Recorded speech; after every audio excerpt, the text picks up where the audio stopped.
Hello, and thank you for tuning in to the Flatiron Syndicate Motorsports Podcast. This show is brought to you by Flatiron's Tuning, your source for any aftermarket or OEM Subaru parts. Be sure to check out our store at flatironstuning.com and stay tuned with Flatiron's Tuning. Well, welcome back, everybody, to the Flatiron Syndicate Motorsports Podcast. This is episode number 91. We got Tasso joining us in the shop here, and we got a special guest, one Mr. Is it Eric DeWitt or is it Dewey? What Well, is, I who go are by you? both. I go by Okay. both. Okay. Like Eric DeWitt, the only people who call me Eric are my mom and my wife. Past that, it's Dewey. It's Dewey. Okay. Yeah, like within the car community, it's been Dewey forever, and that started way back when I was doing silly street racy things while I was still in the Marine Corps, and using your Sure. real name was not a good idea. So Fair point. that's how that happened. All right. Well, thanks very much for making the time. Thanks for coming on. Really appreciate it. Maybe is a good place to start. I mean, how did you get into racing cars, and how did you find Subarus? I mean, racing's just always been something I've loved, but I didn't really have anybody in the family doing it. Long story short, I was basically acting as a designated driver for some dudes while I was in the Marine Corps when we were in comm school. Mhm. And one of their favorite places to go was the street races out in Southern California before the first movie came out. Okay. So I got into this the silly way, and that was through street racing. That's what Okay. kind of got me into All right. racing. I mean, I'd always played like Gran Turismo and stuff like that, but like that always didn't seem real to me. Then I started hanging out with, these guys modifying Hondas and stuff like that. And I'm like, wow, I could afford that. I could get into that. Okay. Started buying sport compact car every month and everything Yeah. like that. Then got a Honda just like everybody else. Had a 94 Del Sol VTEC. Okay. And you paid my rent a couple of times racing with that. And then the WRX hit, and I was in North Carolina, but my whole family was in Michigan, and it made the most sense to me. And then kind of got messing around on iClub and then Nasty way back in the day.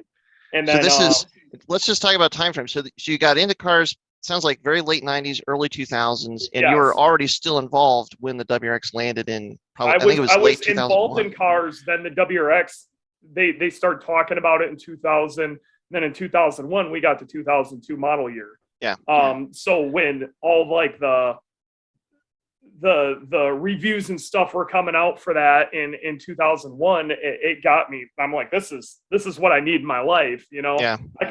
I can go pretend rally car. I can take this thing up to Michigan in the middle of the winter and it'll be great. It's got a turbo, it's everything you want. So I put myself in financial ruin to get this vehicle Right. by purchasing a 2002 in 2002. So it was used, but it was just, I still paid 20 grand for the thing. And when you're, a Lance Corporal in the Marine Corps, you weren't really making a whole lot of money. So it was pretty much 3/4 of my check to own this car. It was stupid. Like I do not recommend people making ugly financial decisions like this. Don't take this as the way to get there. Right. But I destroyed myself to get this vehicle. And honestly, if it wasn't for me making that decision, I wouldn't have met my wife. I wouldn't have had my kids. I wouldn't have the career I have. It was a bad financial decision that still haunts me to this day. But where I'm at is due to that car. Right. It's something where like a lot of people that are coming into Subarus like 2008, 2015 and on, Yeah. they don't understand No. the hype that was the 2002 WRX. I mean, Not I at was all. just a little bit behind you. I got mine in my 02 and 03. Yep. And it was one of those things where like it blew up. It was the car. You remember to the get. article Car and Driver was putting a WRX versus a 911 and going, yeah, they're really not that much different. Like trying to compare those two cars. Like that's the kind of hype it had. Yeah, I don't remember that one specifically, but that car was everywhere. Yep. Go ahead, Tom. You guys are old. Yeah. Yeah, I fart sitting here dust, thinking you dude. guys are Yes. old. I didn't even get my license until 2004 or Oh, 2005. So that just hurt me a little bit inside. Oh man, ouch. Yeah, jeez. Well, and it was the car community around the WRX, like came almost overnight as soon as the car landed. I mean, I Yes. remember in 2003 having my car. There was huge meets. Everybody was just getting together. We all have this cool I mean, Subaru. everybody'd get amped up about the most basic parts too. You know what I mean? Anything. Yeah, whatever existed, because there was no aftermarket for these cars at that point. Right. That's what a lot of people don't understand is like the Honda aftermarket was nuts. You could buy 75 different body kits for a Civic hatch at that point. Yeah. You know what I mean? And there was like Cobb, Cart Boy. You remember the Trunk Monkey? Oh yeah. There was even meme modifications because we didn't have modifications. Right. It was nuts. And Nasiak was popping. And my Nasiak member number is like 32,000 or something like that, which makes me, I felt like I was like new blood. I came into Nasiak after that whole split, and I stayed with iClub for a while. And either way, and then I look and there's like, I think they're at 500,000 now. Yeah, it's still there, still going. There's still a lot of people that get onto Nasiak. It's not. You have to. It's not the hub that it was, but it's still going. No, but if you're looking for good information of, my WRX is doing this. My old Bug Eye is doing. There's not a better spot to find it. Yeah. You go to Google, you're going to end up at Nasiak. If you're looking for anything pre-2010. For sure. Yeah, and it's because it was that much of a reference, and that's one of the things that I think maybe was a little bit unique to Subaru people is that it was not just the car, it was not just having the car and driving the car. They wanted to do stuff to the car, and there was a lot of people that were. It wasn't a car that they wanted to just hand over to a mechanic every time they wanted to make a change or work on it. A lot of us wanted to do it ourselves. Yeah. Which is it's funny because if you look back, there is a distinct difference between pre and post Ken Block on the type of people who purchase these vehicles. Before Ken Block, your typical owner was an IT guy. He just was. It tended to be people who analyzed everything and came to the conclusion that the WRX was the right answer. Okay. And then post Ken Block, they were getting into it because it was cool. It kind of wasn't cool, and that was half the fun. That's what a lot of people don't understand. That's where the Subaru wave came from. It was almost like you're waving at somebody to go, hey, you're in on the joke. Like, you're cool, you get it, And now explain it was cool. Explain the Subaru wave, because I know what that is, but Tasso being a youngin, he might not know. I mean, never waved at anyone. Yeah, sorry, that's the old person thing. You're like one of those weird VA owners that just doesn't wave at people. LOL. Yeah. Raffle. Well, not that young. I know about raffle copters and roller skates. That's kind of the same community back in the day. But basically what it was is just like there was this trend. Like if you were driving your WRX and you saw another person with a WRX and STI, you gave them a wave. Did not matter. And two-finger wave, hand out the window, something. You got to give them something. Yeah. You got to do something. And I remember many conversations about like, hey, who was driving their World Rally Blue WRX on such and such a street at this time because they didn't give me a wave, and who is that person because they're in trouble. Flame. And that'd be in general on Nasiak. Yeah. That'd be in the general section. Yeah. So yeah. It was unacceptable not to be like courteous to your fellow Subaru driver. Yeah. Yeah. So that's like the origination of "you on here, bro," or "you on here, bud." That's really where it all came from. Yeah. And that's really where it all came from. Is that it like spotting, but it was more like a negative situation that you're flaming this person for not waving at you. Yeah.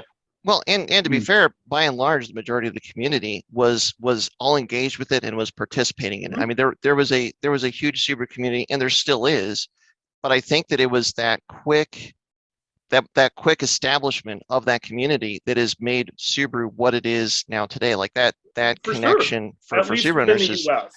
So true. Like I would say 80% of WRX owners at that point were on Nasiak. And that's probably not an exaggeration. And it's due to the type of people who are purchasing the car. Like I said, most of them were fairly tech savvy. I say IT guys because when I was originally working for the name that won't be named, that then it turned into Six Star Motorsports down the road. Right. When we were working for Six Star, you could see like the older generation of the Subaru owners at that point. That was like 2010 or so, when Nasiak kind of started to fall apart, but was still kind of the hub of stuff. Yeah.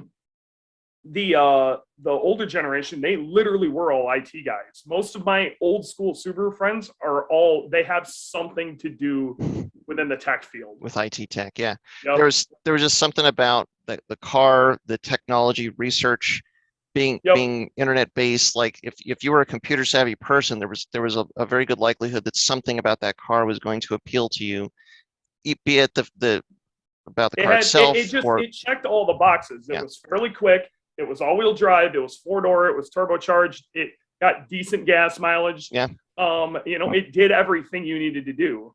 It didn't. That's why it worked, and people were really attracted to that concept. Yes. It's interesting. I mean, my path into Subarus was sort of analytical, but it came from a lot of growing up watching Speed Channel and the old Subaru WRC team and the Discovery Channel documentary on like the 2005 season or 4 or 5 season, whatever it was that came out, and and then getting the Colin McRae rally games, like video games and stuff, and then we didn't get any of that. Yeah. So none of that. A lot of that happened due to us. Yeah. Like they wanted to cater to that crowd, and then that grew it even further. But I mean, we didn't have any of that. Yeah. I mean, at that time, SCCA Pro Rally was rolling pretty hard, but you kind of had to be in the scene to see it, and it like you were getting your news from magazines and stuff like that. You didn't have live casts and things.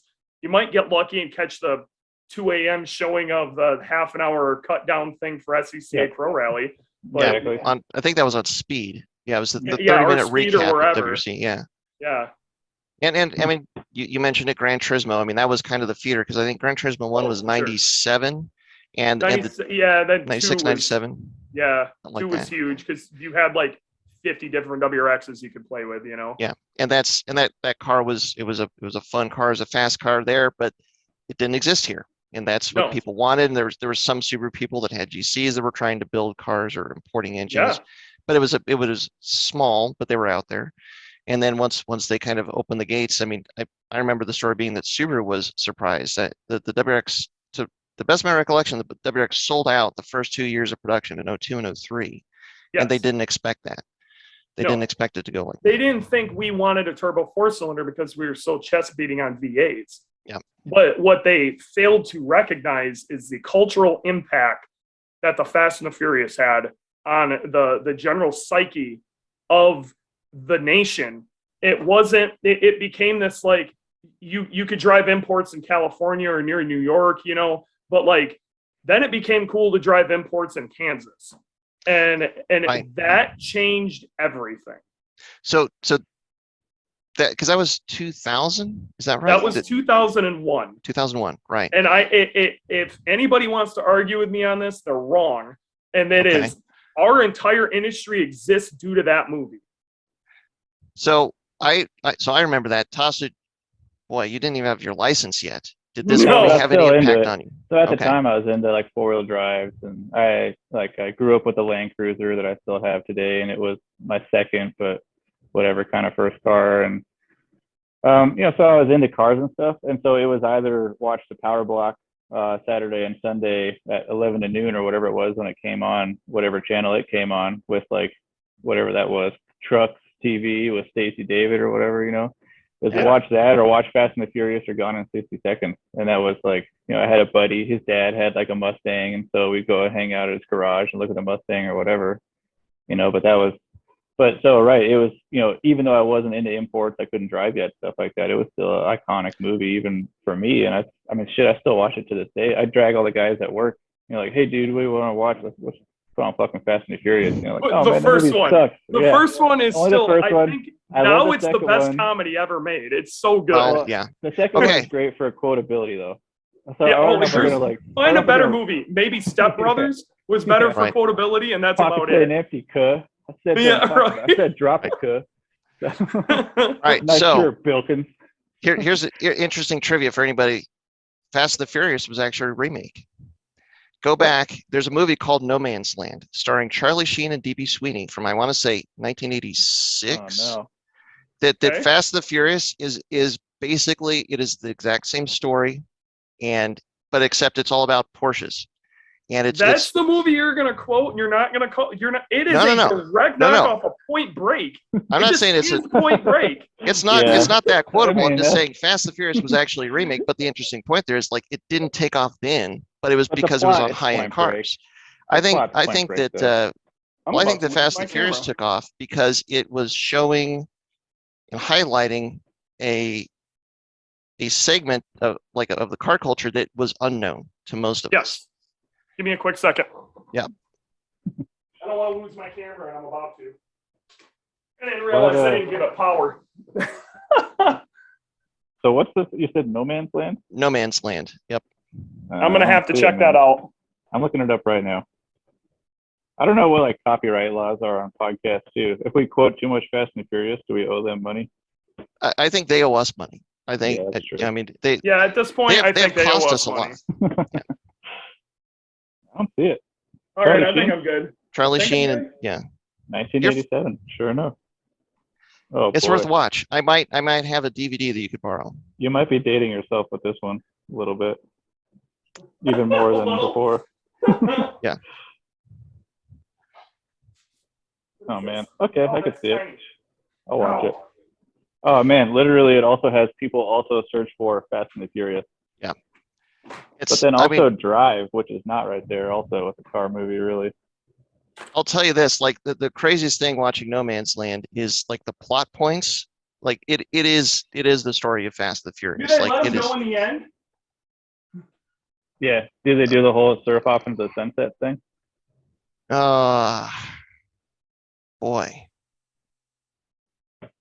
I guess it's been a long time since I watched it. I'll be back. Don't think so. Losing its mind. All right. This might be an opportunity for, if you know how No Man's Land ends, comment down below. Sure. And tell us, because I don't know. Hopefully we actually watch it. That's what we would do if we were responsible people. But I will pull it back up tonight, and I will find out. But to the best of my recollection, I don't think so. I don't think it has the exact same ending, but it is basically the same plot. Sure. So at what point do you think the Fast and the Furious franchise died? Because arguably it hasn't died. I don't think it really died. I think it's just different. When did it leave us, though?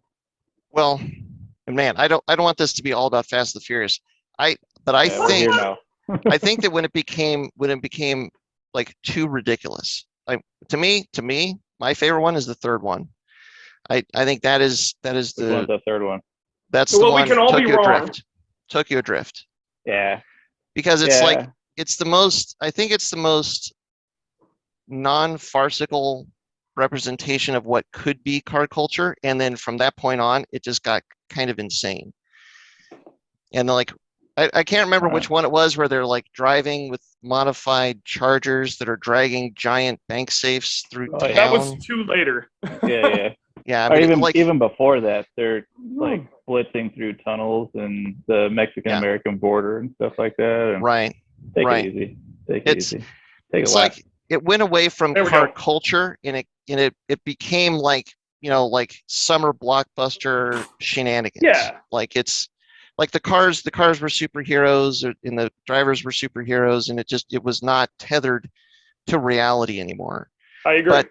But it sparked imagination, and it got people, like, it made people go like, wait a minute, are you saying that in LA, in some place at like the middle of the night, there are people that actually manually close off a road and actually hold races like that? Is that actually? So I gotta know, if you were in the community at that time, when you heard was it Victor say it's like, no, I don't race anymore, I'm going legit on a Naira circuit.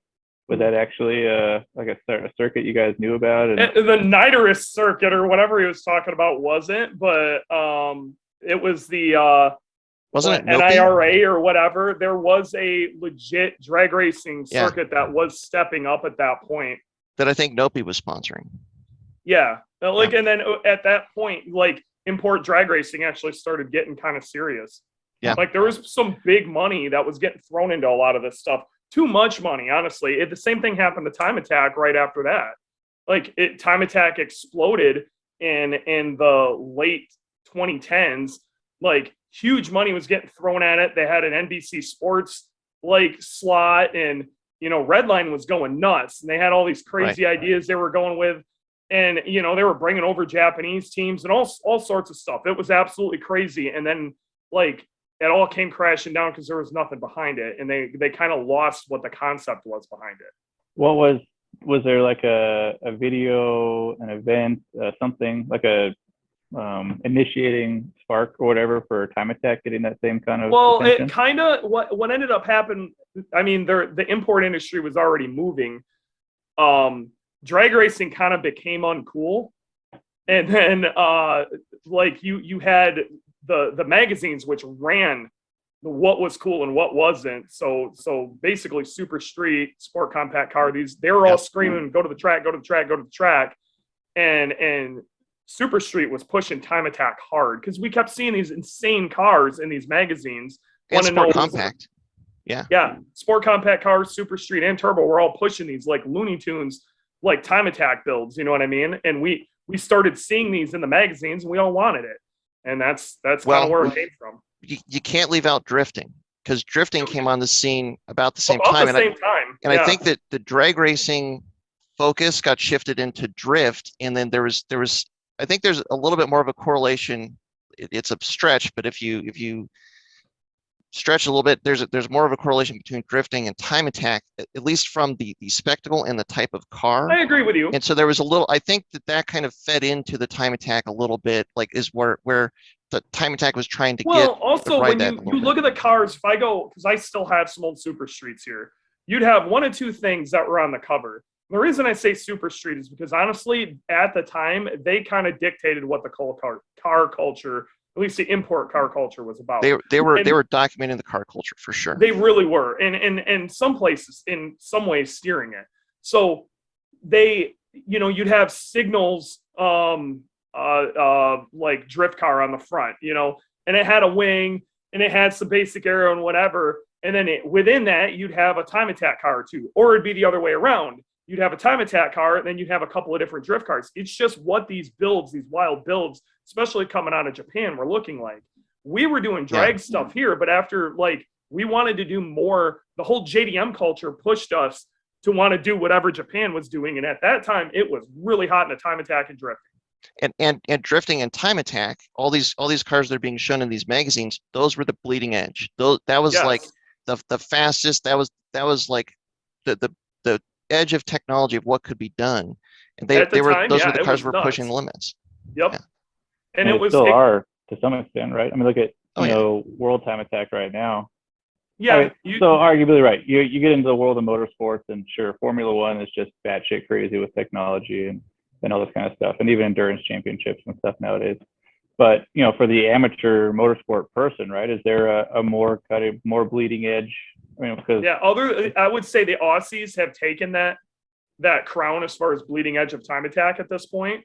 But I mean, they were the ones that pushed the envelope. The Japanese were the only reason that happened and got us excited, got them excited. They literally kind of built the sport. Sure. Well, and so would you agree that one of the appeals of the WRX, the Subaru, and that kind of motorsport is like you could see these crazy Time Attack builds and see what it was. For the most part, none of this stuff was crazy one-offs. A lot of these parts were things that you could order, and like a lot of shops. Reasons I compete in street modified within Gridlife. Yeah. There are two big reasons for that. One is at the time it was the quickest way to get a Subaru competitive was running street modified.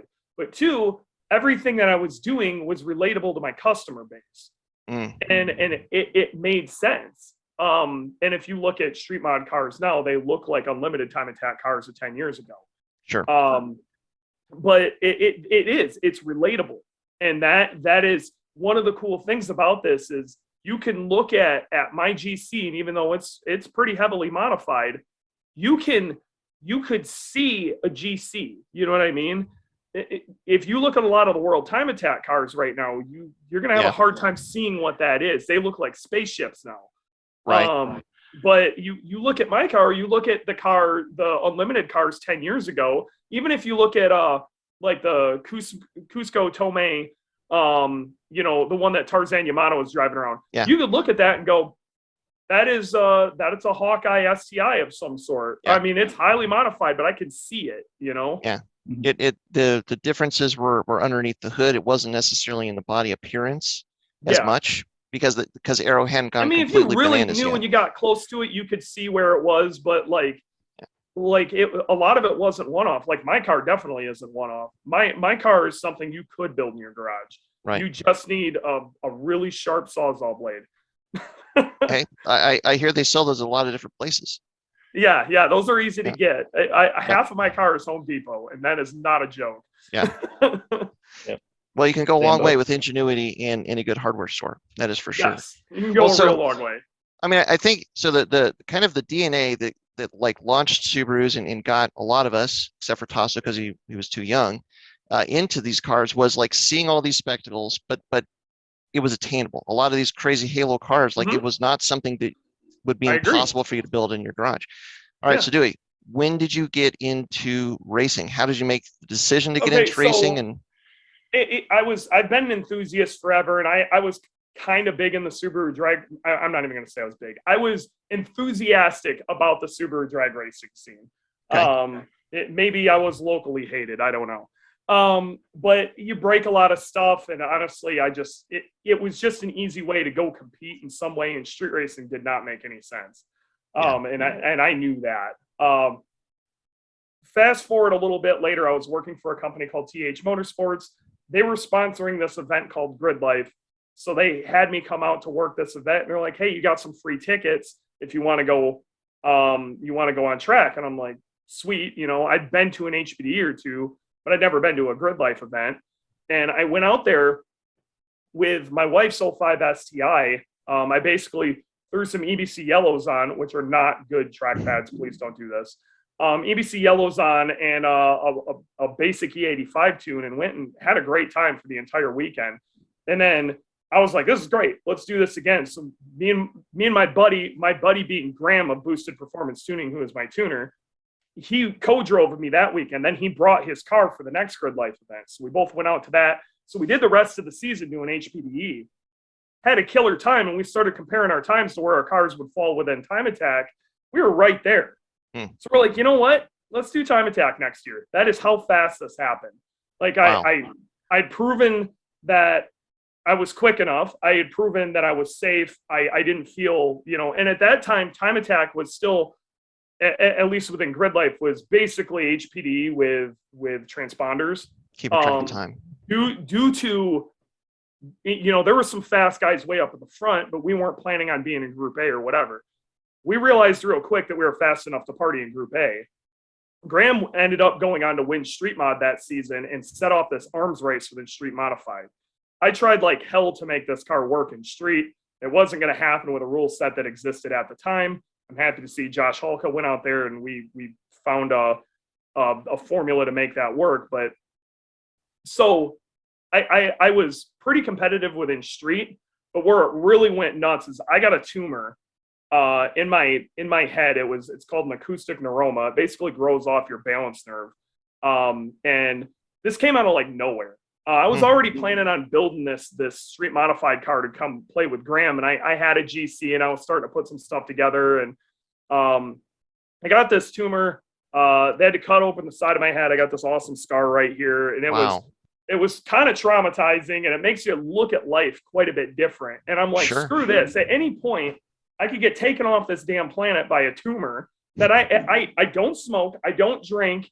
There's nothing that caused it. It just happened. And I decided, no, I'm going whole ham into this. People are gonna, if I'm gonna die tomorrow, people are gonna tell stories about me for another 50 years. Like that's what I want.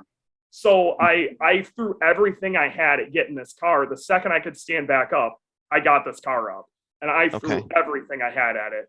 Thankfully, working at 6-Star Motorsports at the time, I had the support of the shop. I had some guys in there who saw the dream. Me, Chach, and Sammy literally just didn't sleep for a straight month to make it to the first event. And that's where Boogeyman came from. Now, I didn't name Boogeyman. Right. This is where a lot of people think I came up with that name. I kept saying I was going to bring this GC to this group in one of I was in the street modified chat. I'm going to bring this GC to this class, and it's going to really, really screw this class up. And everybody's like, oh, when's this Boogeyman car showing up, whatever. And they named it. So I just leaned hard into it. That's where Boogeyman came from. Nice. Can you give us, like, what year are we talking here? How long ago was that? That was 18 or 17? Okay. Yeah, So it wasn't that long ago. I've only had this car up for 4 years. Okay. So I've been just full on the gas for about 4 years. Wow. You've done a lot in 4 years. And I was listening to your schedule for the rest of this year and trying to keep up with where you've been this year. And it's like, it's dizzying how many events you're doing. It's unreal. It is absolutely unreal. One of the things that, like, I'm fortunate enough to have made enough of a name for myself and work for a company that it makes sense that I can kind of leverage the fact that, hey, this is my schedule for my racing events. I am going to these, and we need to, like, be acceptant of that. You know what I mean? Right. And you've got the support structure that can help make it happen.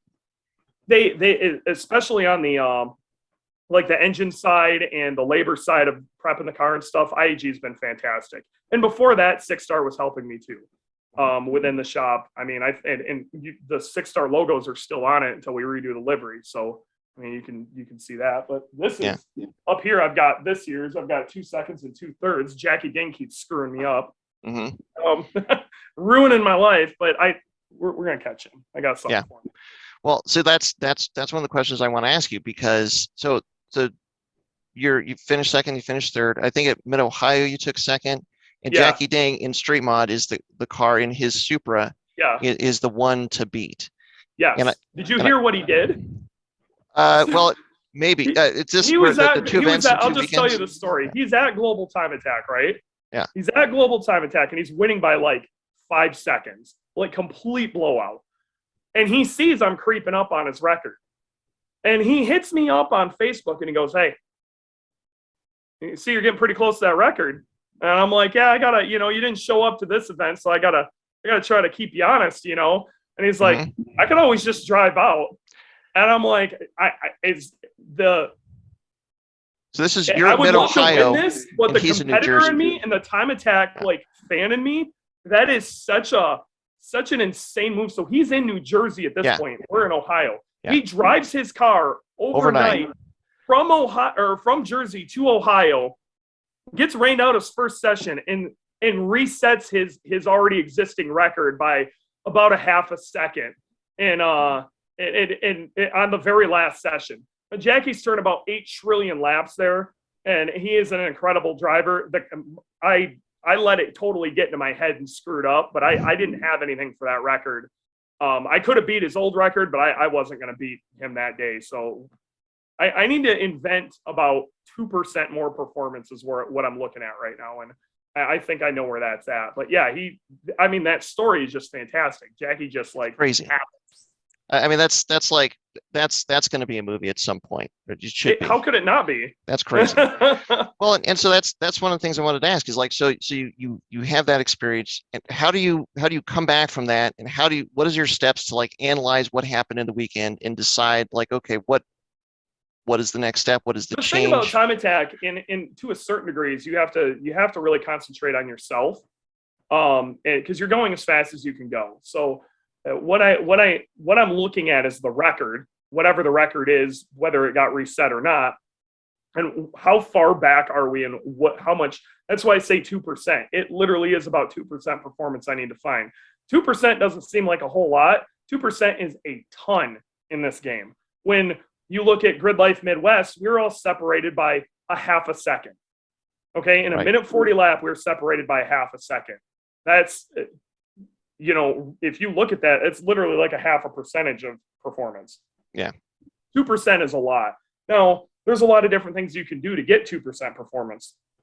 One of them is horsepower, but there's only so much of that you can add. There's definitely a good chunk of that is in me personally.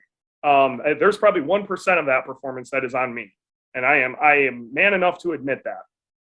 But there's some stuff we can do to the car. I have by far the most rudimentary aero on the pointy end of Street Mod Time Attack. It is very, very basic. And there is a lot I could be doing on that front.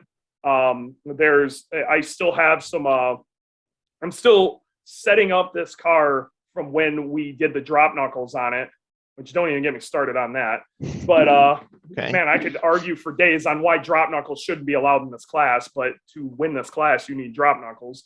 But we did the Wives Fab kit all the way around, and that drastically changed suspension geometry. And I'm still trying to like figure out how to make that work to 100% of its potential, coming back from driving a car with kind of ugly suspension geometry and making it work by messing with sway bars and shock settings and stuff like that to try to get the car to rotate the way I wanted to. And some of that is even, I'm having to calm down a lot with the way that I drive.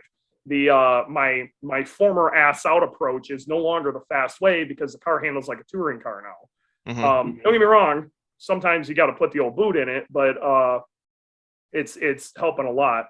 Front differentials will go a long way for me too. I definitely need to get a better front diff. But yeah, it's small stuff. So stuff. it sounds like you're looking at the whole aspect of the car, You like have like to. like like drivetrain. System. Yeah, it's a system, and that's how a lot of people. I have a ton of customers who don't see things as a system. Everything is a system. And it's even broke down into smaller systems. An engine is a system. If you look at an engine as anything but an air pump, you're screwing up. Like, you can't call me and say, I'm going to run a stock turbo, but I want to get this, stage 4 extreme block with these gigantic cams and expect that to work out right. Right. That car's going to drive like ass and you're going to hate it. Everything is a system, and you need to work on the efficiency of said air pump for an engine, or with suspension, you doing one piece will mess up something else. It needs to be looked at as a full system. If you just do coilovers, you may or may not improve performance at all, but coilovers with a set of sway bars and a roll center adjustment kit and maybe an anti-lift kit and some Botox bolts in the back are going to go a long way. Yep. And it's more money, but if you do it in one kit, then you do one alignment. Right. But the alignment and suspension geometry is definitely one of those. I think it's one of those low-hanging fruits in especially the GD chassis with the McPherson suspension Drastically front rear. overlooked too by a lot of guys who are out there running. Just insanely overlooked. It is extremely low-hanging fruit, and it's very easy to get wrong if you don't know some basic rules of thumb. Mm-hmm. Yeah. Well, and so, like, do you think it sounds like, I mean, if people haven't really tried to build a car at the pointy edge, you're saying you're 1% to 2% away from being able to run or compete for that first place. But It's like that last 1% or 2%, that is the very hardest. That is the hardest. To get. That's the stuff that you got to research your ass off for. That's the stuff that a basic plywood splitter ain't going to get it done anymore. Right. That's the stuff where, your driving abilities need to step up. You need to spend some time in the sim. You need to try to get on track somewhere else wherever you can. That's one of the reasons I picked up my BRZ is I can put laps, just lap after lap after lap in my BRZ. If I would have driven my BRZ for a session at NJMP, I would have went a second and a half faster, no doubt in my mind. The biggest reason for that is when stuff's ripping by you in Boogie, you don't have a chance to think. You're kind of riding the lightning. Right. But when you go out there and something a little slower, a Fit, BRZ, something like that, you can play around with stuff a little more, and stuff's happening quite a bit slower, and you can find grip that maybe you didn't realize was there when you're blowing through with 600 plus horsepower. Right. It's hard to learn a track when you have boatloads of horsepower, and it's a lot easier if you go out there with something, a little bit slower. If I can give any bit of advice to somebody is that, one, start with a slow car and learn to drive fast. And two, it's if you are driving a fast car to track and you're having a problem with slow cars being around you, maybe you should talk to the slow guys and figure out how they're going so fast, like these slow car guys. Speed is relative. Sure. Yeah. Just having the power does not mean that you're going to be the fastest car on the day. Yeah. No, and what you could be doing is really messing up a lot of people around you, especially if you're running time attack. So I don't want to throw anybody under the bus on this one, but recently we had a very prominent drifter come into time attack. Okay. And had a semi-unfortunate aero failure at a very major event.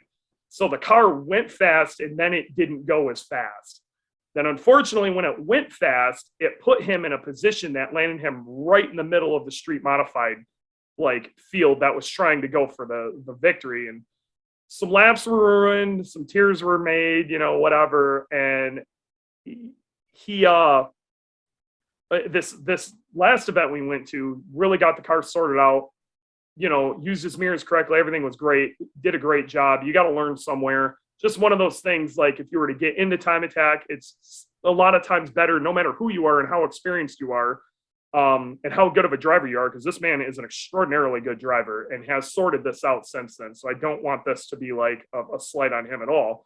But you might want to run one with a lesser class car, you know, or maybe talk to a buddy about co-driving something just to kind of get a feel of how this game really works.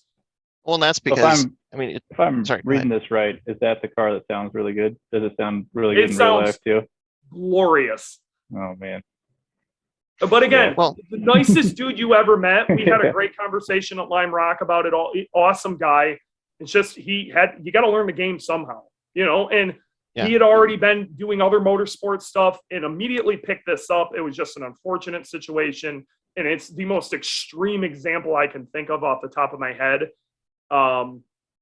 Great dude, have nothing against him. It goes to show like how unique of an environment the time attack is, and how like just because you're successful in other types of motorsports, it's like, you know, a lot of road race guys look at time attack and they go, "This is just qualifying. I do that every race. Like, what's the big deal?"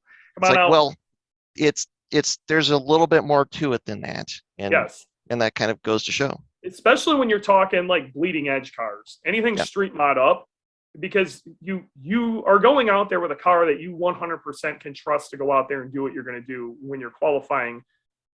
For the most part, they might make a small setup change or whatever, but you know that car for the most part. You make some small setup changes with a time attack car, or you put a new turbo on, or what, that car changes from event to event like no other. And you have to be able to go out there and lay it down in 2 laps. You know, that's it. That's all you get on most of these cars is 2 laps a session. And if that's what it is. I mean, the some of the other classes you might be able to get away with some more. You know, we have Club TR and Sunday Cup and stuff like that. Those guys run the entire session. Half the time they run their fastest time. They're like 8th lap or whatever. That's cool. Right. But like bleeding edge, crazy guy time attack, different story. It's just a different game. And I mean, it's just a weird way to measure your penis.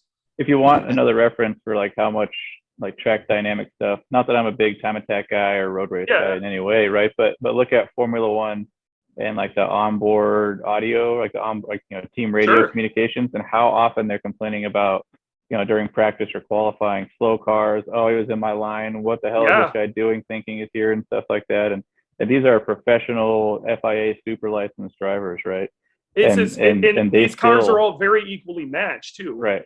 So now take that, and then take somebody like James Houghton's Evo, or hell, even my car. Okay, we make a lot of, you know, especially on a straightaway track, you know, Road America or something like that. You know, we're screaming down the straightaway, and then, you know, the first session we have somebody out there and like who happened to bump in with to Group A with like a Club TR car. You know, they make 240 horsepower max. You know what I mean? Like they're just going to make their speed drastically different. And I mean, they could be on their hot lap and we're going to blow by them because the speed differential is nuts. Right. And Group A is not for the faint of heart at all. Like Group A in Gridlife is nuts. It is absolutely crazy. So and all the guys are good. I can't believe Lime Rock, how well everybody managed, because the track is so short and these cars are so fast. But we had some Club TR guys bumping into it, and they were everybody was doing a great job of staying out of everybody's way. But you can see in some of the video how fast you would go around them. It's crazy. You know, you'd come up over the jump in the back, and you would see 3 cars on that little mini straight. And and like, thankfully everybody was in their mirrors properly. You know, they'd be on a cool down lap, and you'd be, you know, you'd tear around them, and it worked. That is the challenge of like trying to put together that one lap with a bunch of other cars on the track Yeah. that might not be doing the same thing at the same time that you are. Plus Lime that's Rock, not easy. you got to get your tires up to temp, and it's a pain. Like it's less than a minute around that track. It's not long, and there's really nowhere to really get your tires up to temp. There's not any insane braking zones or anything like that you can really get the tires to temp. It's a huge issue for me because my first lap was completely trash there every time I went. It was always my second or third I'd have to get it done in. Well, and so you've kind of got a plan, it sounds like, for what needs to happen with the car to try and compete for that first place. Do you see, is there a ceiling that you think like you're going to do maybe 2 or 3 other things? And is that all that there is, or is there no such thing as a limit to what you can do? This is one of the reasons I like Street Modified is because we're playing in a sandbox, okay? And depending on what class you're in, the sandbox just gets smaller. And I don't believe that it's less and less time attack. I just believe it's less and less of a sandbox to play in. That's where I got into a really nasty argument last week about, them trying to say Sunday Cup wasn't time attack. Aggravates me to no end. No, their sandbox is just super tiny. So I don't believe we have filled out the Street Mod sandbox yet. And we every time we think we have, something insane happens. A DCT ends up in an S2000, or I still have the ability to put a dog box in my car, and I haven't, which is something that is probably coming in the future. And through that, with a dog box and switching over to drive-by-wire throttle, there is some tuning strategies that could basically give me clutchless up and downshifting, which there's going to be time there, especially since it'll open up my left foot to do all the braking. I'm going to be able to change attitude mid corner. I could do some drag the brake situation, really get the car to rotate in ways that I never can now. Some really cool stuff can happen on that front. There's a lot that can happen in aero. Right when we think we can't do any more with aero, somebody figures out something new.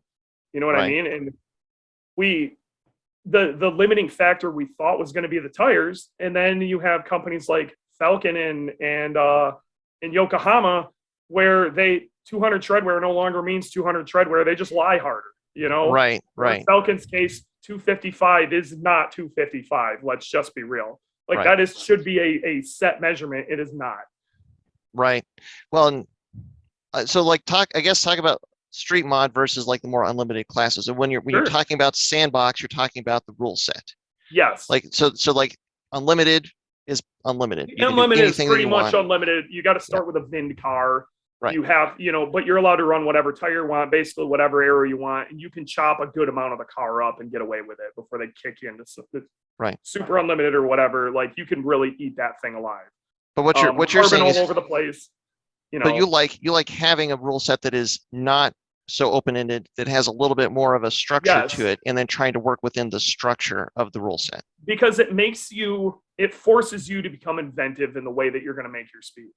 And to a certain degree, Street Modified, no matter what, we have a McLaren 720S in the class now. So to a certain degree, cubic dollars is going to win. End discussion. But Street Modified, forces that McLaren 720S to have to run a 285 tire. Okay. There's only so fast you can go on a 285 tire, or in my situation, a 255, which I believe now with the current trend in tires, they need to get rid of that disparity between all-wheel drive and rear-wheel drive. And I'm working towards that. We'll see if they listen to me or not, but I think I've proven it. And this is a 200 treadwear. 200. Yeah. Which is, and if it says 200 treadwear, it's 200 treadwear is kind of, and it needs to be able to be purchased out in the open market. So you can't have, get in with some weird Chinese company who just makes some Hoosiers and crazy slaps one-offs or something. Yeah. Well, it's like it gives you enough of a framework where, to think that a Subaru would be competitive with a McLaren. Yep. Okay, well then that rule set is definitely kind of it's functioning, packing the people together a bit. It is definitely functioning, and you look at, I think Jackie has all time attack is figuring out the best mousetrap. And one of the things that I don't know, it makes Time Attack a little different is most people build a car they start their build based off of passion, not out of logic. Okay. Sure. Me being one of them. Let's be real. A 90s shitbox with 4 McPherson struts all the way around is not the right answer when a C5 vet exists. Realistically, a C5 vet is the perfect chassis for this. Right. Or a Lotus Elise. There's a ton of other options that makes sense. That I bet you if I were to have put the same amount of effort into, I would be going a bit faster. We all kind of laughed at Jackie when he first got that Supra, which is funny because man, he has proven us all completely wrong. Yeah. Completely Well, wrong. he did have a struggle with it at the beginning. Like it was not an 100% easy he did. path. But when he's also put himself on the bleeding edge of development on that, and now he is the super guy. I got to be real. Toyota owes Jackie some money. Sure. For sure. Yeah, because I mean he's definitely, I mean, now there's tons of supers out at a lot of these. When that platform local was events. released, it was a joke.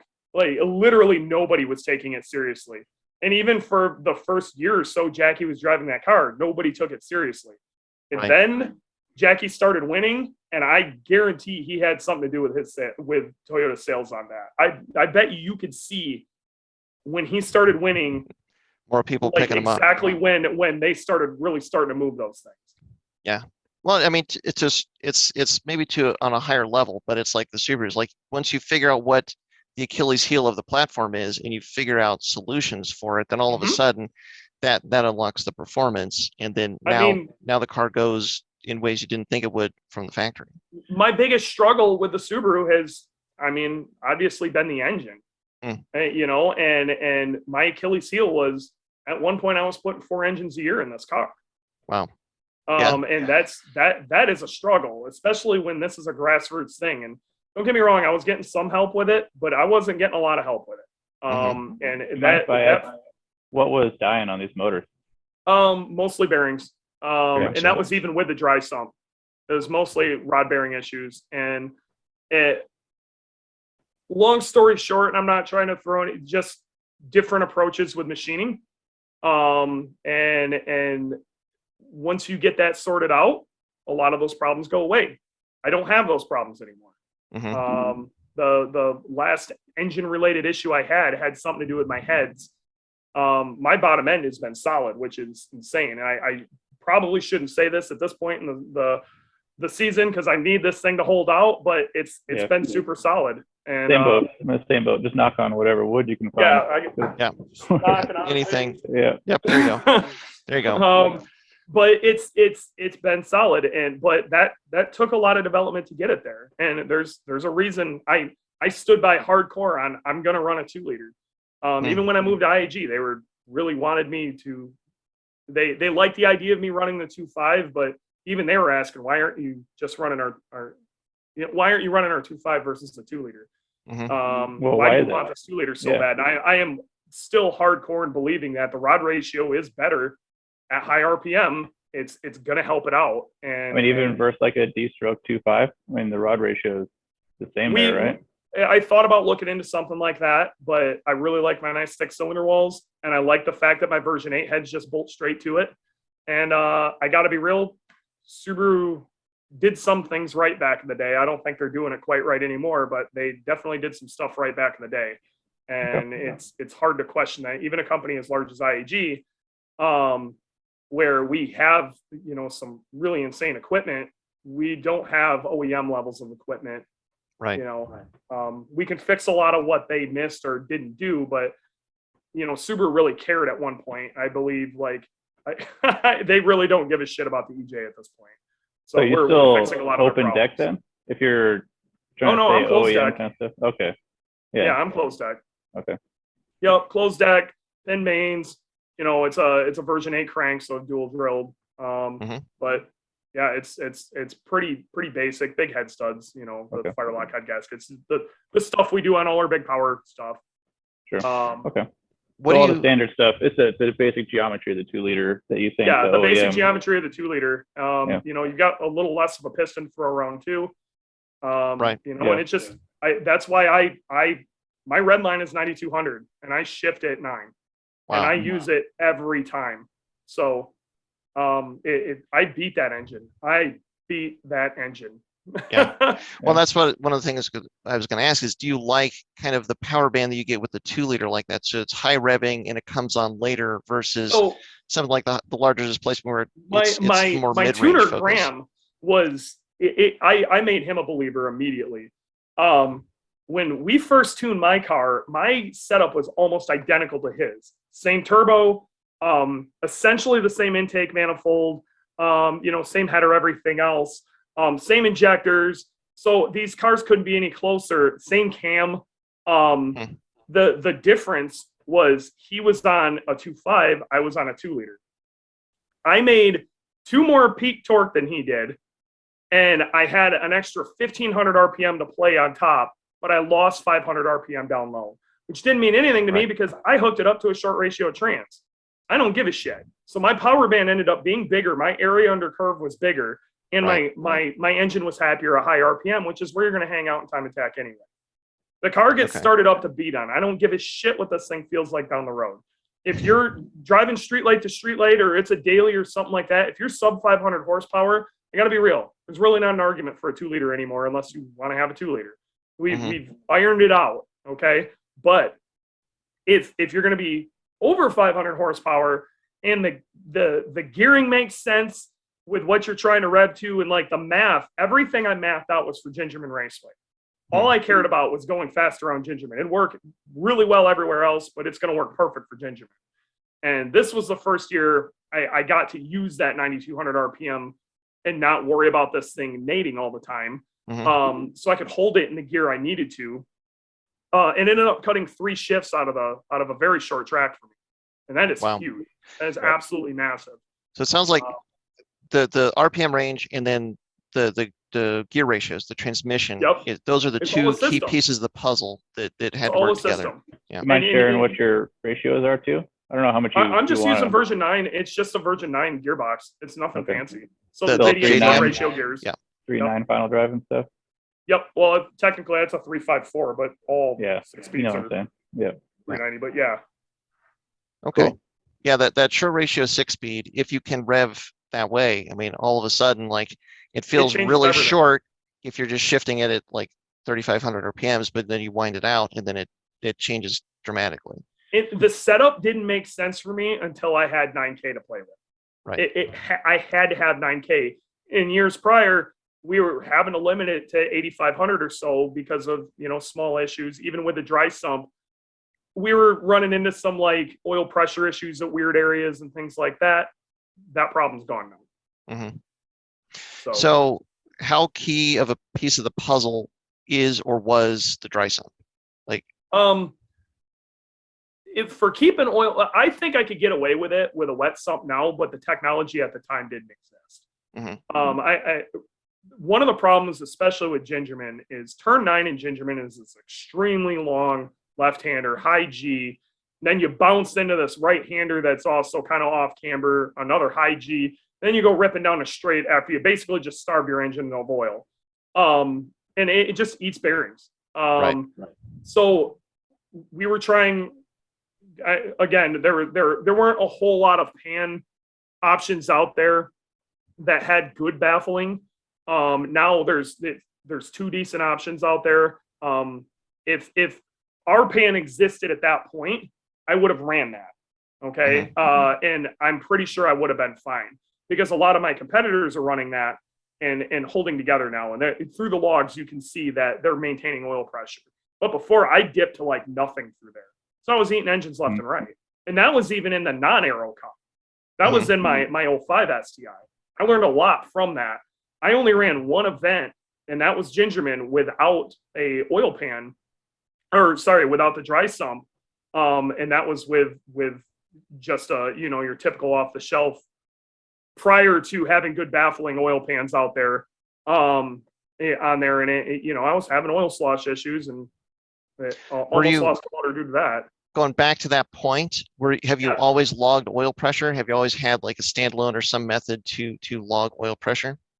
On Boogie, yes. On my silver car, kinda. We would the way we were able to log it was I always had a camera on my face, and you could see the oil pressure gauge on the camera. So that's as good as we were going to get for logging on that. But you could see where it was happening. You're scavenging the heads too right now with your dry sump? Yeah.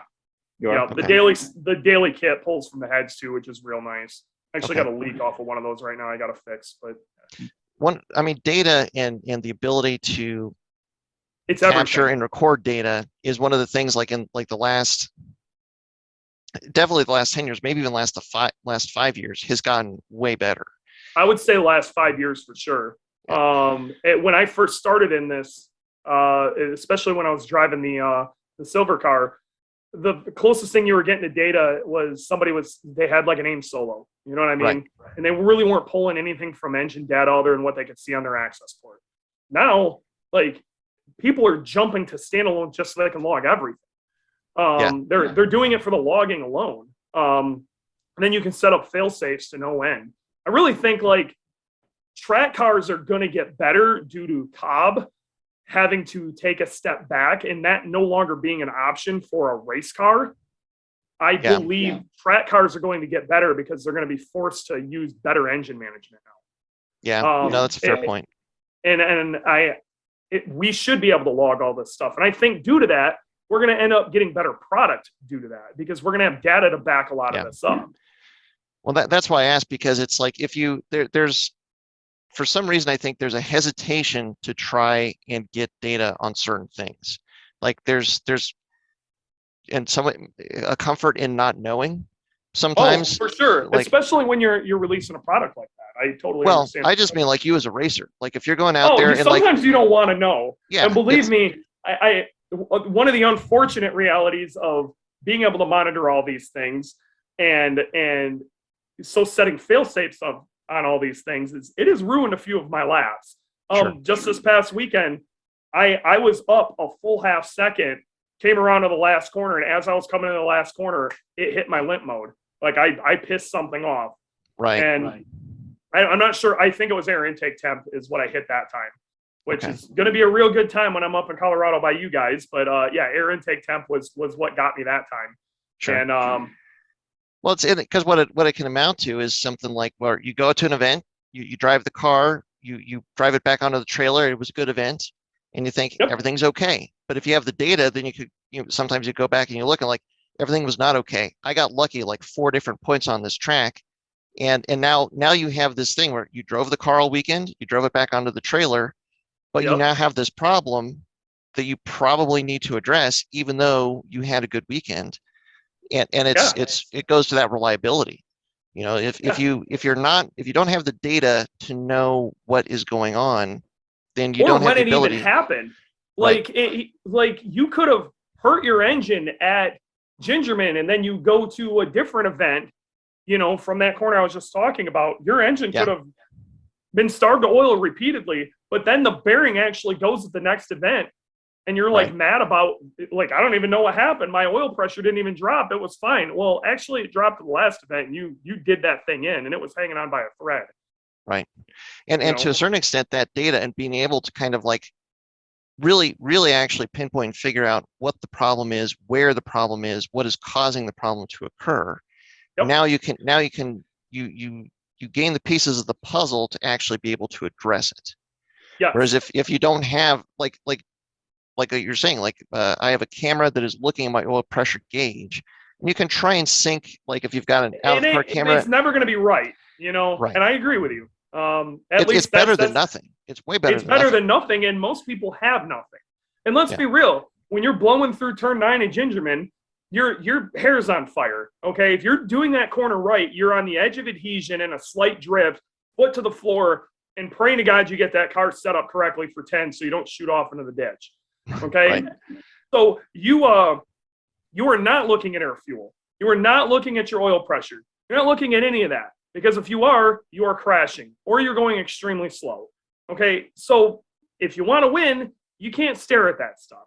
Right. So like the 2 things that have been huge for me were my aim dash, and my standalone. I love them both. My aim dash and my Haltech, love them to pieces. Is it because in part now with the standalone, with the ability to record this data, to have the fail safes that like you don't have to I be don't look at looking at any the of it. gauge to see any of it? And it's hilarious. Graham hates me. Graham hates me. My tuner hates me because he's Yeah. like, hey man, I need you to go out and then like whatever corner, I need you to like keep an eye on this. Dude, I ain't looking at any of these gauges. Look, I look at the tag, and then off to the side, I set up a separate, what would have been like a shift light, but I set it up as my aim. They go green or they go red, depending on from up or down time. If that thing's green, I'm doing nothing but driving. Okay, that is what it is. I'm not looking at shit. And I don't care what that screen is saying. The only time I care is if something goes funny and it feels weird, then I'll look down at the screen. I want it to yell at me what's wrong. Danger to manifold. Right. You know what I mean? I actually have danger to manifold set up on mine for boost pressure. That's what you need, man. Yeah. Yep. Yeah, Well, but it's the same thing, right? Like the type of racing I do, everything comes at you so fast. You don't have a straightaway for the most part, even to check on stuff. So I have like a couple things set up, like, hey, here's a couple parameters that are instant motor killers. Flash at me hard, right? Exactly. And then even then, clear after 5 seconds if the parameter clears, and I'll remember that, and then make that decision in my own head. Is this run worth a motor, maybe, or not? I got to turn the key off and on to get it. Goes into limp mode. I get a 4,500 RPM rev limit. Oh, man. And like it's awful. Like when my limp mode hits, it punches me in the nuts.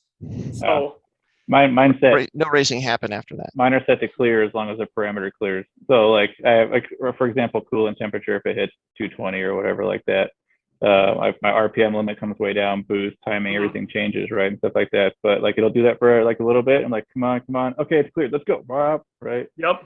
And so I don't know, but yeah, it's like you were saying, it's gonna make cars better now that they're forced to have. I think so, because they're forced to do it the right way, and then they're gonna see this. These guys who are running around on, stuff that really should have been used on the street in the correct way, okay, and now aren't, and everybody's mad at Cobb for it, and it's not. Right. Cobb is doing what they're supposed to do, and it's going to force them to build better, more reliable vehicles now, which is something that should have happened a long time ago anyway. Yeah, I mean, look at computers or whatever, and I'm not a computer person, so I'm gonna sound like an idiot on this, but right, you build this like awesome gaming computer, it's got super crazy graphics card and all this cooling and this and that and whatever, and then you're using like a old analog ball mouse instead of going to whatever like the hottest shit is or whatever. Like it's like what, it works, it's fine, right? Like, well, it's sort of you got by with it for a while, but you could be doing better. Come on, man. Like well, and the other key thing there is Eric, you said you're looking for, sorry, Dewey, I'm not your mom. You're looking for that last 1%, and you have to be in the driver's seat, focused on what you're doing. And if you're distracted from anything that you're doing, then you're not going to be able to make that progression. I am as ADHD as it gets. I'm terrible about it, and I can't have weird crap flashing at me or whatever. I have the stuff that I focus on is really basic. I got my shift light.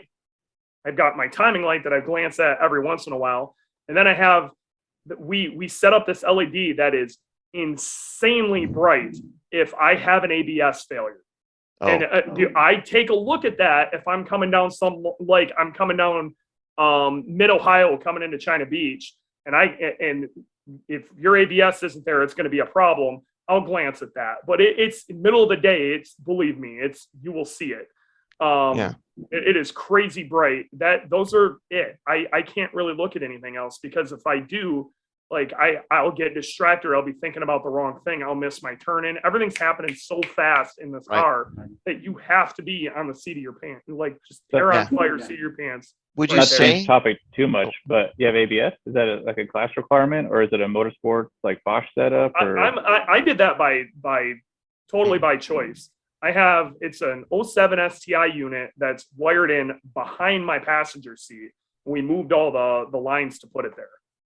Okay, I want to put a Bosch setup there, but understand I got to run on 200 treadwear tires, and it is so that there can be lock those things off, and it's just, and then every once in a while, the only qualifying you're going to get or whatever is going to be in the rain, and we run in the rain, and ABS once again. Now, if I was running on slicks or something like that, I'd seriously consider getting rid of it. But Bosch Motorsports ABS is going to win every time. I think what I'm going to do is pick up one of those E46 M3 units that can get reprogrammed.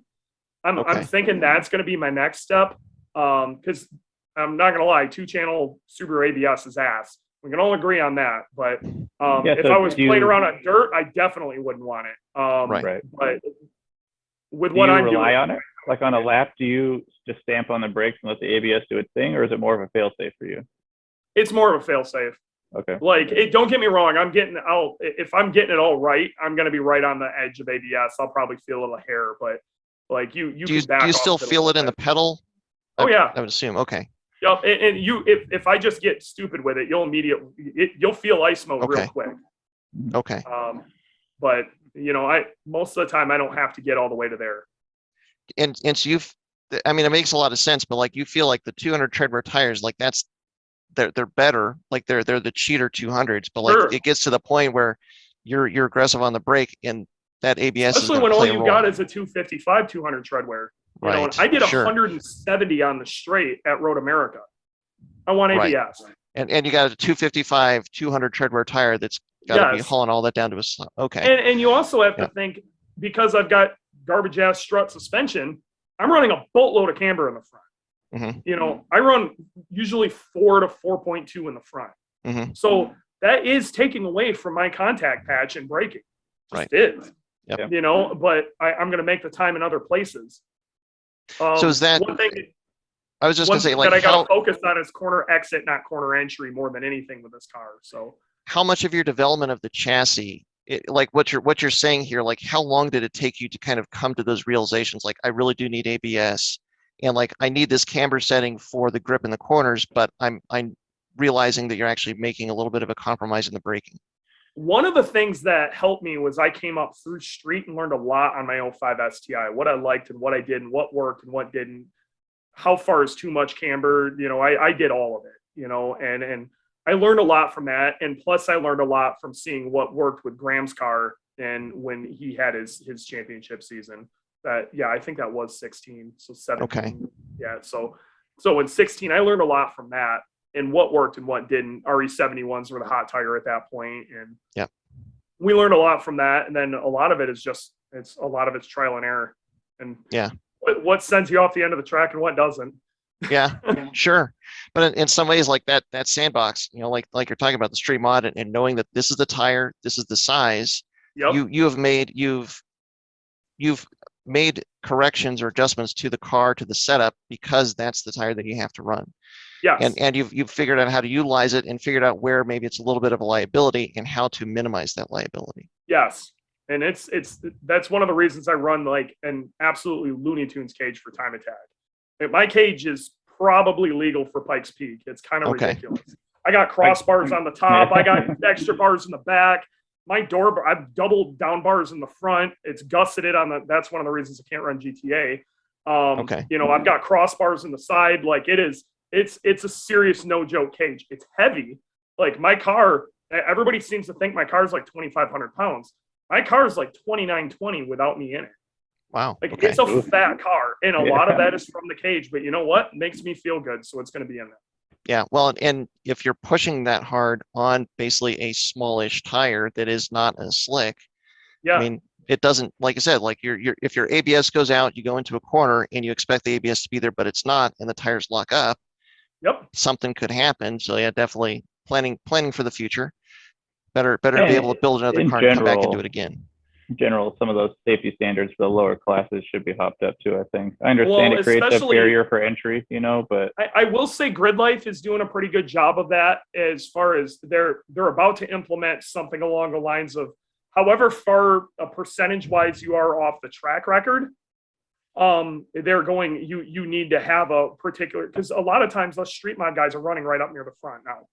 Okay. Because we've developed our cars so much that it's like a percentage of off that you need to have a particular level of safety. Like they have like different tiers and stuff they're talking about. But what's your base cage requirement now? If it's not like an FIA legal cage or where to wheel thing. Well, that's one of the problems. Like right now, technically, I could not have a cage in my car at all and be completely legal. And that go is not 170. okay. Now, track Wow. mod, they force you to put a cage in it. They never expected street mod to get this way, but that's the same thing with global time attack also. Technically, you don't need a cage in that car. That's the thing that really annoys me is I like they got mad at me about the gussets going up to the A pillar. Okay. And this is a 90 shit box, but you would be completely fine with me going out there with no cage and the same amount of power. That's wrong. I see. Wrong. It was it because they considered it a structural element, like you're actually improving the structure of the car. Yeah. Yep. Okay. And that's fair. And that's fine. I get it. We have a different opinion on things. I was going to try to set the car up for that and then realized it's not worth it. Right. And I just lead heavy into the Gridlife life. And well, yeah, that's I think at some point organizers are going to have to come to that realization. Like there's a really good reason for you as an organizing body to require that level of safety, a cage. If you as a person that's building a car has to put in the cage, I mean, there's a lot of reasons. A lot of us would just put a cage in anyway. But if you're going to go to all that trouble, why not get the structural benefit? Like, yes, if it goes against the rules, it goes against the rules. But like, if the rules want to incentivize you to put the cage in, why not let you have that?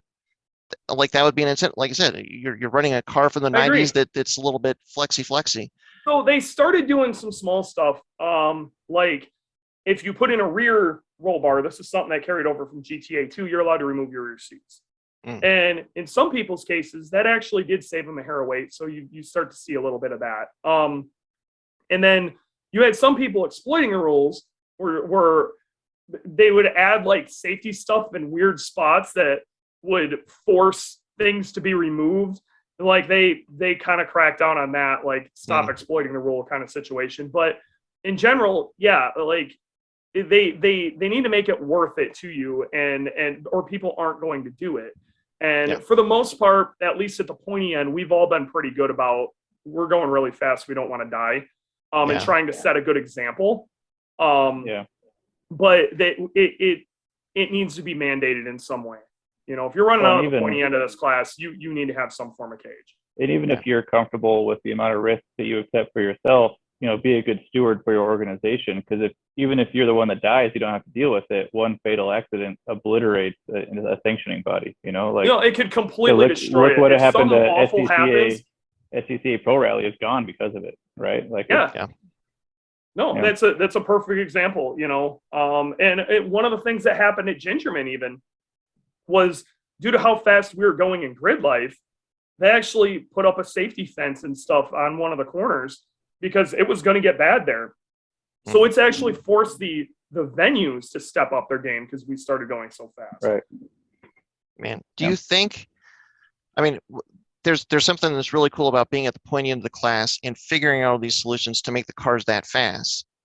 But like kind of what you're saying is like, is it almost to the point where now the solutions to make the cars so fast are getting to the point where maybe you need to actually try and shrink the sandbox a little bit because the cars are just like the class overall I not think, being unlimited. Again, is just like I too said, quick. I believe that the pointy end of the class has been really good about setting a good example. Okay, so we've been pretty good about that. What I think they need to do is mandate rules, so we all have to follow that same structure. You know what I mean? And again, my cage is overkill. If you're going to come out to Colorado, you'll see what I'm talking about. Complete overkill. But something along the lines of my cage, maybe with a few less bars, you could probably get away with 6 less bars. Right. And save a ton weight. of weight and still like be safe within what you're trying to do with that. I do believe that should be mandated, and that's something they're pushing for. But the flip side of things is if time attack is about setting records. Right. It just is. Right. It's about setting records. And once Pandora's box has been opened, you cannot close it. Right. And that is one of my biggest issues with some of the things that maybe have been allowed in the past few years that shouldn't have been, in all sorts of different classes. So like that's one thing drop I will knuckles. give Global Time Attack. I will give it to Global Time Attack. Done a very good job of trying to protect that. When maybe things were a little bit on the looser side over on the party side with Gridlife.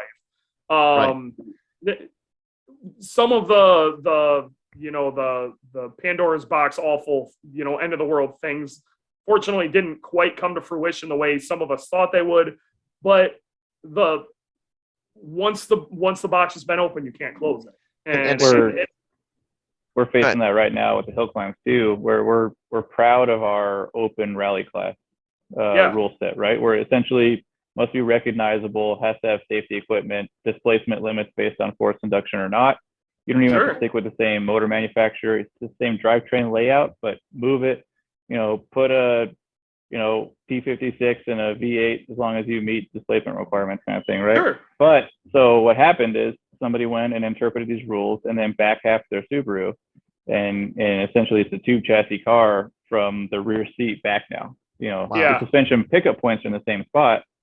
And so then it turns into this, is that still a rally car? Like, does that meet the spirit of the rules? I mean, the rules started out, take your rally car, exactly. pull the What is restrictor this out. at this point? Yeah. Yep. So it's an arms race at that point. The unfortunate reality is you start getting into the spirit of the rules discussion, and there's two different ways you can go about this. The way I've looked at it is you're either going to have the sanctioning body is going to have to make a decision, okay, whether you like it or not, which sucks, and people are going to get butthurt either way. Or I truly believe that they should take the competitors within the class and they should converse with them, okay. And in true competition, you're going to get people who will have a discussion about this and go, okay, we need to write a rule about this. Right. And like the big hoopla we just had recently, the big tussle was sticking a BMW DCT in an S2000. In street mod. The interpretation of a sequential was ancient and should have been changed. But it wasn't. They allowed it, and there was nothing we could do about it. And it really pissed a lot of us off. Well, what I want to hit, like, one of the hard points that I think you're making is that it's because you're going for the record. So, like, if all of a sudden, like, here's the rule set, and then all of a sudden, like, here's 4-track records, and then they back something away. Like, now dual clutches. How are you ever going to get that record again? Like, drop knuckles come out, and so then that's the carrot that you're chasing to a certain extent, and it's like, drop knuckles are another example. Like, I'm not so much worried about it in street modified as I am in street. Street should not have drop knuckles. Yeah. It shouldn't be that way. That class is not designed for that. But one competitor was having some issues and kept having problems with a particular ball joint breaking, and would have had to change his geometry back, and it would have slowed the car down, and they allowed what they believed out of a safety regulation to allow these aftermarket knuckles, which I don't believe was the right play. The right play was, well, then you need to change your geometry and slow the hell down. Like, you have found your limit. And this is, this person will disagree with me, and he's a really good guy. And that's fine. But what happened was it opened up Pandora's box. So now he only did front drop knuckles, but drop knuckles got opened up. Now you have GDs putting drop knuckles on their car, and now he's got problems. And he lost his record due to it. Yeah. And that's huge for a GD chassis. Yeah. It's not as big of a deal on the multi-link cars in the rear, but on the GD chassis, it is night and day. Yep. And so you open up Pandora's box, now you got it. But now, to be competitive within that class on the bleeding edge, well, you got to plunk down $5,000 on some drop knuckles, and that sucks. I don't think you should have never had to do that to be in street, when the whole concept was no aero, basic turbos, most of your interior in 200 treadwear, trying to keep it basic. Yeah. How do your rules change? Do you vote on them as a class, or is it just a sanctioning body? No, it kind of comes down when something like that happens. It comes down from the two guys at the top that basically maintain the rules, and a lot of it's done almost in a you need to argue it in the style of like you were in a courtroom, and if the argument's compelling enough, the judge may go for it. Right. Yeah. And I think that needs to be changed to, it's an absolute no till in between the season. And then some of these larger things we need to have a conversation about as a group, because we're all organized as groups. I think at a certain point there needs to be a almost like a union per class. Yeah. We have class representatives, and technically every year the class reps can just do whatever rule changes they see fit. Obviously they would get, drawn and quartered if they really went crazy. But as a tradition, our class votes on every rule change. It goes out to an email list to everyone, and they vote. And I believe that's how it should work. Right. Because then it's going to make it very open to what Looney Tunes stuff you're doing. And then there's always going to be interpretations of the rules and people just showing up with some way that they interpreted the rules, that there's going to have to be a judgment then and there. Well, the last thing we want, and one of the nice things about Time Attack, is the fairly open rule set allowing for innovation. Okay, and we don't want to crap on that. I want people to try innovative and new things. Yeah, you're but when preaching we're to the talking choir. something as earth-shattering as we're going to stick a DCT in a BMW and we're going to keep it under this as an OEM transmission for something. Right. Well, what they just did is open it up for me to stick an X shift inside of my GC now, because ProDrive is about to sell 25 cars with a sequential, and that's going to be an OEM transmission. Production. That is a production OEM transmission for that. I can put that in mind. You opened up Pandora's box. This is what it is. It's interesting because it sounds like part of the appeal for you for Time Attack is the sandbox and the rule set. And because it's also part of the and that's the frustration. Like this is I like this because it's not everything. It's not everything under the sun. Like somebody can't just show up with like Pikes Peak Escudo and just like dominate.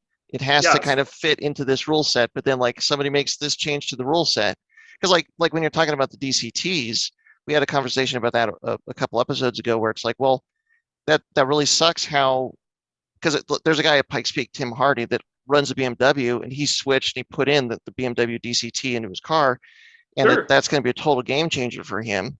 But it's rear wheel drive. Like there's like to find an all wheel drive DCT from anything that you can put into a Subaru. I'll let you know how deep this went. Do you guys know who Micah is? Oh, 3 Mile Racing? Yes. Yeah. Okay, so Micah and I went way down the deep end on this. There were two options, and both of these were 100% legal. First one was an Audi transmission. Okay. It got kind of close, but what I would have had to do to the front would have destroyed the car. And the axle angles would have been Looney Tunes. I would have been breaking shit nonstop. Right. Okay. That's hoping the transmission held up. All right. The other thing was we were actually going to rear mount a GTR trans. We were going to push the engine back because there's no rules against it. Okay. And we were going to put a diff in the front. And we were still going to put that thing into street modified. With the reverse ring and pinion, like because the transmission's in the back. Wow. Turn it upside down. Well, no, the new GTRs, the trans is in the back. Oh, okay. Yeah, so it actually wasn't far off. Oh, okay. That's it. Yeah, and now you're going. Hold on. Yeah. Wait a minute, dude. Boy. Yeah, but then at that point, it's like angle would have been kind of ugly, but not as bad as the Audi. And we were actually really surprised. And building those axles would have been easier because there was more of an aftermarket within the import industry. Sure. So we could have built those axles through Drive Shaft Shop with stuff they had off the shelf. Wow. Would that be like the same DCT as like a Golf R? I mean, it's all Volkswagen Auto Group. No, he's talking about the GTR. No, GTR, but like a Nissan GTR. The Audi one. The Audi one, yeah. Oh, well, not really, because the Audi one, it would have been their like Quattro design, so it would have been shaped a lot like an OEM Subaru trans with a diff like built into it. But they had some weird stuff where like there was no making that thing work. The GTR trans we probably could have got to work. We would have ran it off of Motec. And I figured the cost to do this. I was so mad and I almost pulled the trigger on it. Would have been about $32K. That's cheaper than I would have expected. Because I mean, you're redoing the entire pan of the car at that point. It wasn't as bad as you think. We were actually really surprised. Micah went through and scanned the bottom of the car to see how far off it would have been. Wouldn't have been that bad.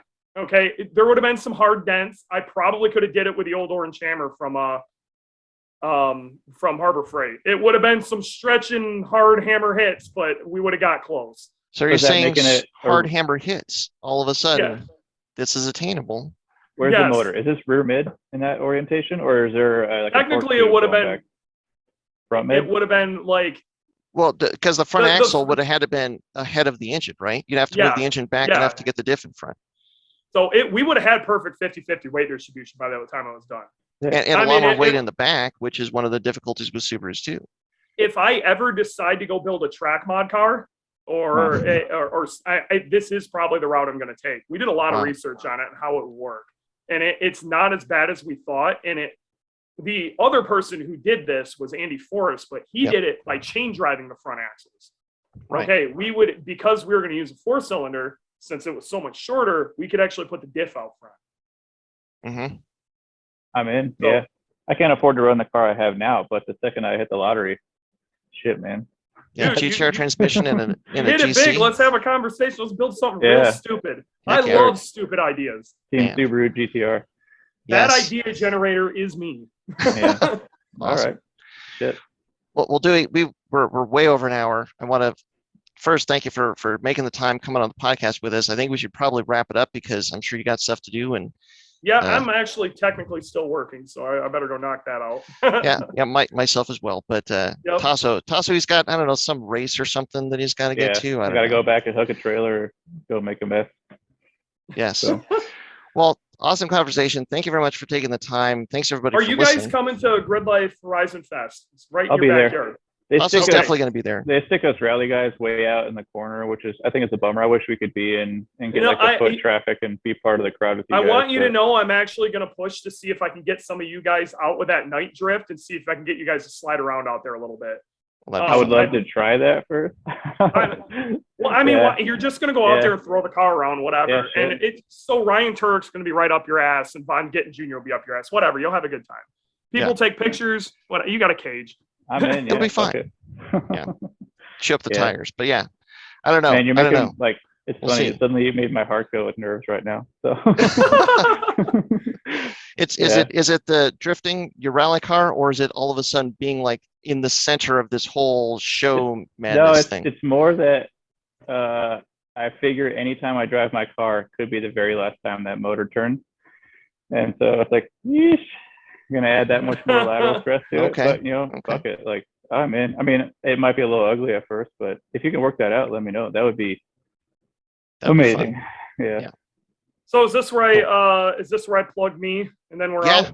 Absolutely. Okay. So if you need to get a hold of me, I work at IAG. Just call up to IAG, ask for Dewey. Track stuff, engine stuff, street stuff, whatever. You name it. You just got questions, give me a call. You can also hit me up on I'm at Dewey WRX on Instagram. And I have a YouTube channel that I'll kick off again. But if you want to look at the old adventures of Boogeyman and how that started, and then some old stuff with the silver car, that's Go Fast or Suck.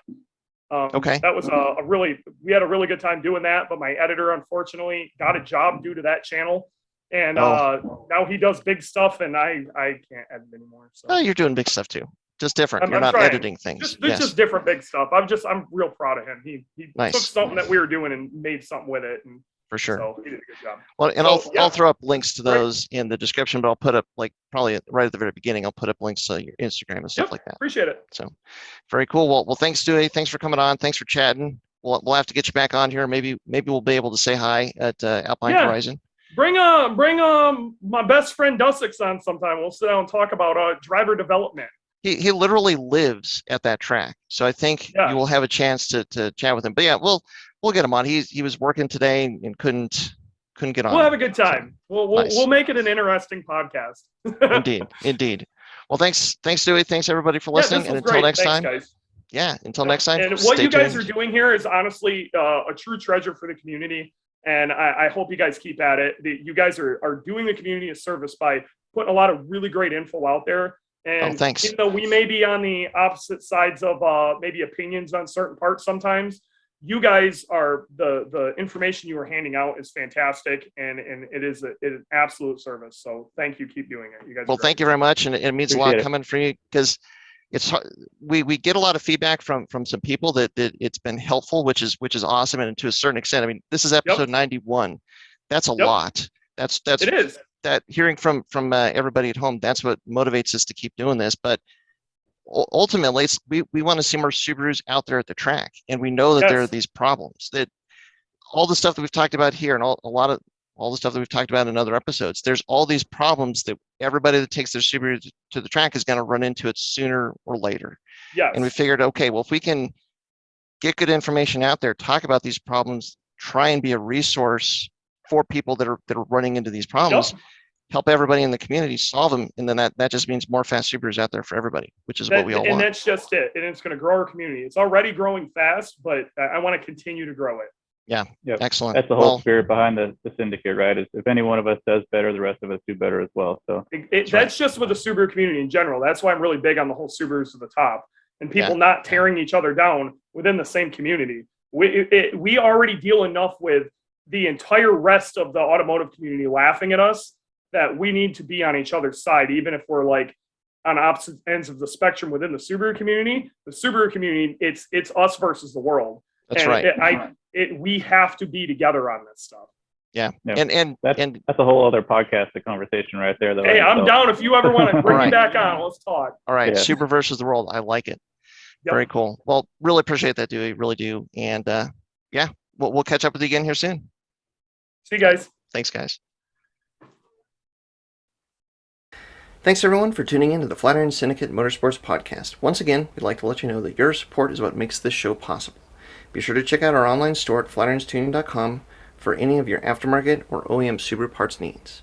And as always, stay tuned with Flatiron's Tuning.